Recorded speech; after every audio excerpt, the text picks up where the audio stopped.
ในวันที่15มิถุนายน2019นี้พันโทนูไซสุยวรรณศักดิ์ห้องหัวหน้าของการเมืองกองพลที่5พร้อมด้วยองค์การจัดตั้งสาวหนุ่มสาพันธ์แม่หญิงกองพลที่5ได้ลงสุกอยู่สร้างขวัญกำลังใจให้พนักงานนักรบที่พร้อมปฏิบัติหน้าที่ฝึกแอบหำเฮียนภาคสนามตัวจริงในการลงในครั้งนี้พันโทนูไซสุยวรรณศักดิ์ไล่นำเอาความยืนยามถามข่าวอันอบอุ่นความเป็นห่วงเป็นใยพร้อมทั้งแสดงความยองย่อสมเสยต่อบรรดาสหายพนักงานนะครับที่ไล่พร้อมกันซุ้มสติปัญญาเขาในการฝึกแอบหำเฮียนด้วยความรับผิดชอบสูงในโอกาสลงในครั้งนี้สหายพร้อมด้วยคณะยังได้นำเอาเครื่องอุปโภคบริโภคเช่นมีสำเร็จรูปกาแฟโอวัลตินและอื่นๆรวมมูลค่า1ล้านกว่ากีบมามอบให้คณะสีน้ำฮัดแอบกล่าวรับโดยพันโท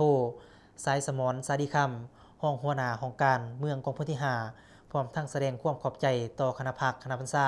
องค์การจัดตั้งมหาชนที่ได้ให้ความเป็นห่วงเป็นใยให้การสนับสนุนพร้อมทั้งให้คำมั่นสัญญาว่าจะนำเอาเครื่องที่นำมามอบให้ในครั้งนี้ไปแบ่งปันให้อ้ายน้องอย่างทั่วถึง